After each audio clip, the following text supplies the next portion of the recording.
नमस्कार, मैं हूं मोहम्मद आसिफ और आप देख रहे हैं एसपीएन 9 न्यूज़। क्या वाकई में चौकीदार महाघोटालेबाज है? आखिर ऐसा क्या हुआ? आखिर ऐसी क्या वजह थी कि पूरा कांग्रेस और पूरा विपक्ष एकजुट होकर मोदी सरकार पर हल्ला बोल रहा था, उन पर हमला किया जा रहा था कि आखिर चौकीदार चोर ही नहीं महाचोर है। इसकी शुरुआत सबसे पहले मैं आपको करता हूं एक वीडियो से, और वो कन्हैया कुमार है महादेव। हालांकि थोड़ा सा पुराना वीडियो है, लेकिन इसकी सच्चाई समझने का वक्त आ गया है 2024 के चुनाव में भी, और ख़ास करके इसको ये लेकर कि आखिर क्या मंशा है बीजेपी की मंशा कैसे क्लियर होगी और कब होगी। क्योंकि ये जो सवाल हैं ये बहुत अहम सवाल हैं कि जेपीसी मांग से भागना, ईडी सीबीआई के दुरुपयोग पर अपना तीखी जवाब देना, चाहे देश के गृह मंत्री अमित शाह जी हों या फिर देश के प्रधानमंत्री नरेंद्र मोदी।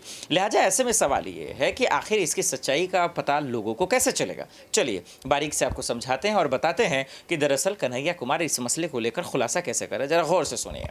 दोस्तों, सबसे पहले मैं एक नौजवान होने के नाते भारतीय राष्ट्रीय कांग्रेस की जो मौजूदा स्टीयरिंग कमेटी है उसने जो संविधान में एक संशोधन किया है कि पार्टी प्रतिनिधित्व में हर एक स्तर पर 50 वर्ष से कम उम्र के व्यक्ति को 50% तक सीट जो आरक्षित किया गया है, मैं इस देश के नौजवानों के बिहाफ पर भारतीय राष्ट्रीय कांग्रेस को कोटि कोटि धन्यवाद करना चाहता हूं।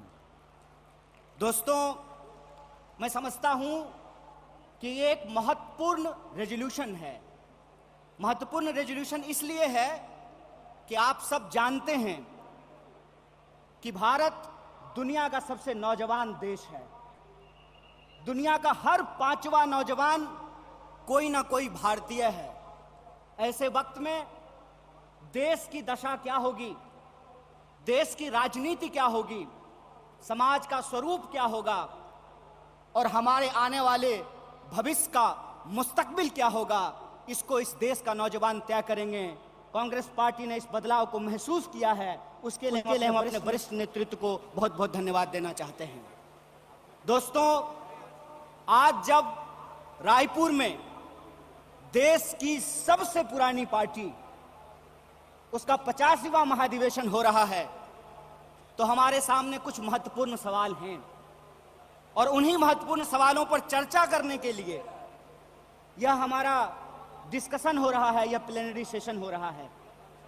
और यहां मैं आपके बीच मौजूद हूं हमारे देश के इकोनॉमिक, आर्थिक और राजनीतिक रेजोल्यूशन क्या होना चाहिए उसके संबंध में कुछ बातें रखने के लिए। सबसे पहली बात तो हमको यह समझना चाहिए, देश की अर्थव्यवस्था देश के लोगों को नजरअंदाज करके नहीं चल सकती है। कोई भी ऐसी आर्थिक नीति जिसमें देश के लोगों को नजरअंदाज किया गया है, वो आर्थिक नीति देश की आर्थिक नीति नहीं हो सकती है। और आज हम जिस मोड़ पर खड़े हैं, हम देख रहे हैं कि नारा देश का लगाया जाता है, नाम देश का लिया जाता है और तिजोरियां दोस्त की भरी जाती है। ऐसी आर्थिक नीतियां आज इस देश के अंदर लाई जा रही है।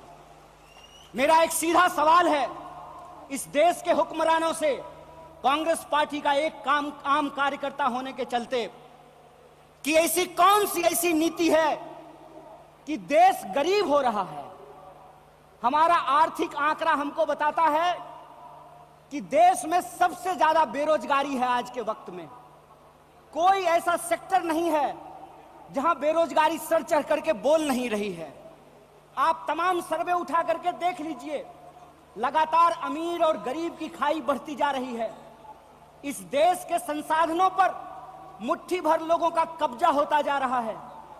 वैसी परिस्थिति में जो देश की संकल्पना है, जिसको महात्मा गांधी ने देखा है, जिसको मौलाना अबुल कलाम आजाद ने देखा है, जिसको सुभाष चंद्र बोस ने देखा है, जिसको श्रीमती इंदिरा गांधी ने देखा, जिसको स्वर्गीय राजीव गांधी ने देखा, जिसको इस देश की संविधान ने इस रूप में वर्णित किया है कि देश देश के लोगों से बनता है।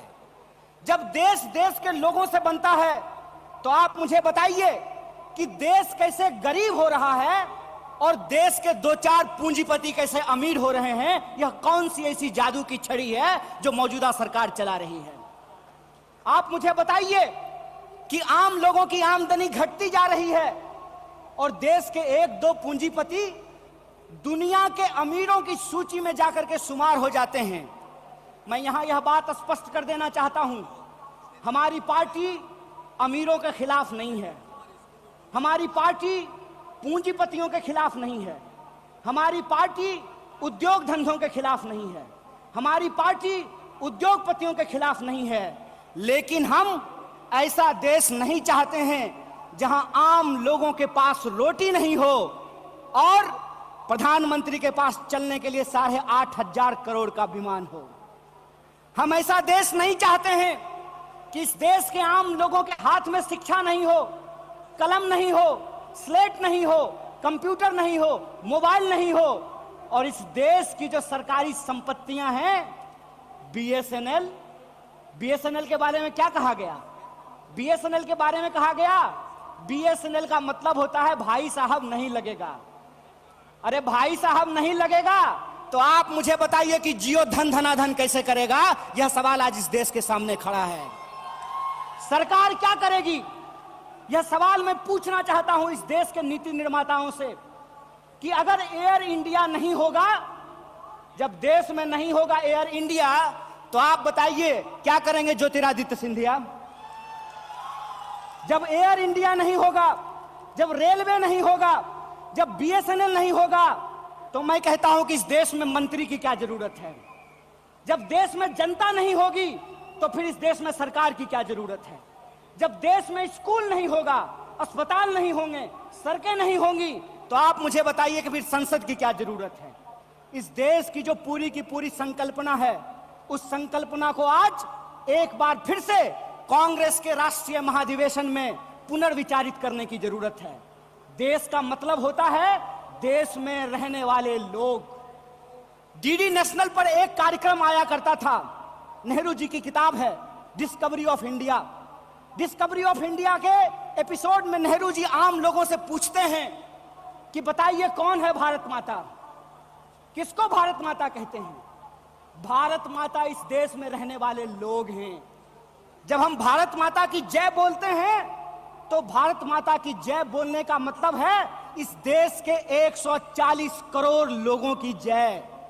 और 140 करोड़ लोगों की जय का मतलब है कि 140 करोड़ लोगों के हाथ में पढ़ाई हो, 140 करोड़ लोगों के हाथ में काम हो, 140 करोड़ लोगों के लिए रोजगार की व्यवस्था हो, 140 करोड़ लोगों के लिए इलाज की व्यवस्था हो, 140 करोड़ लोगों के लिए चलने के लिए सड़कें हो, गाड़ियां हो, रेलवे हो, हवाई जहाज हो। और आपने देखा कि देश में कुछ लोग लोकतंत्र को अपनी बपौती समझ लिए हैं। अभी जब मैं हवाई जहाज की बात कर रहा था तो मुझे दिल्ली एयरपोर्ट याद आ गया। दिल्ली एयरपोर्ट पे भारी जो है सिक्योरिटी फोर्स आई थी हमारे एक नेता को गिरफ्तार करने के लिए। तो मैं दिल्ली में बैठे हुए हुक्मरानों को इस महाधिवेशन के माध्यम से कहना चाहता हूं, आपको मालूम नहीं है भारतीय राष्ट्रीय कांग्रेस का इतिहास। आपके पुरखों ने जिन अंग्रेजों की चापलूसी की थी, उन अंग्रेजों से लड़ करके हमने इस देश को आजादी दिलाई। इस बात को याद रखिएगा। ना आपके जेल से डरेंगे, ना आपके मुकदमे से डरेंगे, ना आपकी लाठियों से डरेंगे, ना आपकी गोलियों से डरेंगे। भारतीय राष्ट्रीय कांग्रेस इस देश की पार्टी है और इस देश के हकूक के लिए लड़ती रहेगी। इस बात को याद रखिएगा। और आज के समय में जो आर्थिक लूट की नीतियां चल रही हैं कि प्राइवेटाइजेशन ऑफ प्रॉफिट और सोशलाइजेशन ऑफ लॉस, फायदा होगा तो अदानी का और नुकसान होगा तो एलआईसी का, ये हम नहीं चलने देंगे। इस बात को आप याद रखिएगा। फायदा होगा तो प्रधानमंत्री जी के दोस्त का और नुकसान होगा तो इस देश के आम लोगों का पैसा जो एसबीआई में पड़ा हुआ है उसका, ये हम नहीं चलने देंगे। इस बात को याद रखिएगा।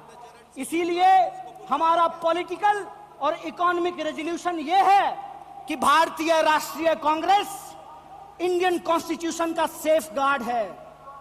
हम इंडियन कॉन्स्टिट्यूशन के पहरेदार हैं। हम इंडियन कॉन्स्टिट्यूशन के असली चौकीदार हैं, इस बात को याद रखिएगा।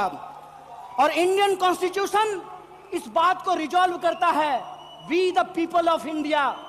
और यह जो we the people of India है, इसमें इस देश में रहने वाले वो तमाम लोग, चाहे हिंदू हो, मुसलमान हो, सिख हो, ईसाई हो, जैन हो, पारसी हो, बुद्धिस्ट हो, या वैसे भी लोग जो किसी धर्म को नहीं मानते हैं, वो सब भारत के लोग हैं। और उनके हकूक के लिए, उनके अधिकार के लिए, कल्याणकारी राज्य की अवधारणा को बचाए रखने के लिए भारतीय राष्ट्रीय कांग्रेस संघर्ष करेगी। और यही जो पॉलिटिकल रेजोल्यूशन है कि हम देश के लोगों के बुनियादी सवालों के लिए, रोजी रोटी, कपड़ा, मकान, शिक्षा, स्वास्थ्य, सड़क, बिजली, पानी और इस देश के संविधान के लिए संघर्ष करते रहेंगे। इसी आशा और उम्मीद के साथ आप तमाम सम्मानित मंच और आप तमाम प्रतिनिधियों का एक बार पुनः स्वागत करते अपनी बात को खत्म करूंगा। शुक्रिया। इनकलाब जिंदाबाद। जय हिंद, जय भारत, जय कांग्रेस। आपने सुना साफ शब्दों में कि किस तरीके से अडानी और देश में लोगों को मूर्ख बनाया गया, और इसी वजह से आज जो है कांग्रेस से डर रही है बीजेपी। लेकिन क्या 2024 के चुनाव में इस चीज़ों का फर्क पड़ेगा? इमरान प्रतापगढ़ी, राहुल गांधी और तमाम लोग की एक नई टीम है, लेकिन क्या मोदी सरकार को वाकई में इसका फर्क पड़ेगा? ये एक अलग बात है। और क्या मोदी सरकार के भ्रष्टाचारों की जाँच होगी? इसका भी कोई था पता नहीं। लेकिन एक सच्चाई है कि वाकई में मोदी सरकार इससे डर तो ज़रूर रही है। देश दुनिया की बड़ी खबरों के लिए देखते रहे SPN न्यूज़। नमस्कार।